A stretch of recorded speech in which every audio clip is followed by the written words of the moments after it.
Ramadan Kareem, everybody. Today we're making my dad's favorite, a nutritious and easy to make lentil stew recipe from my grandma. We're going to start by dicing up 2.5 pounds of golden potatoes. Red potatoes would also be a good option here.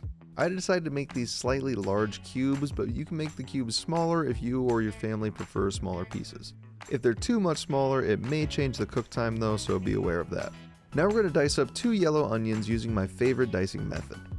Start by placing 3 to 4 cuts horizontally, then we'll place 6 or 7 cuts vertically, then we'll rotate the onion and place more vertical cuts to make the diced pieces. The number of cuts we place in the previous steps determines how big our final diced onion pieces will be.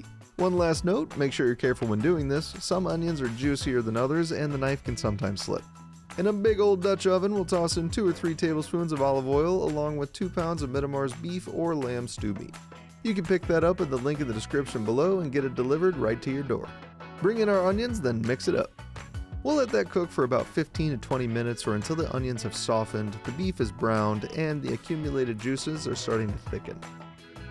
Now we'll hit it with 2 cups of water and 4 cups of halal beef broth. You can swap the water for more beef broth or vegetable broth if you prefer. Now we'll bring that to a simmer and let cook for 20 minutes.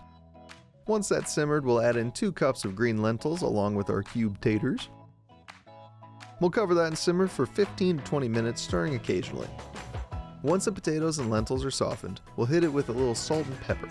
I'd say a teaspoon each, then your guests can add more or less salt and pepper to their taste. Now we'll add in 2 tablespoons of butter and mix it all up.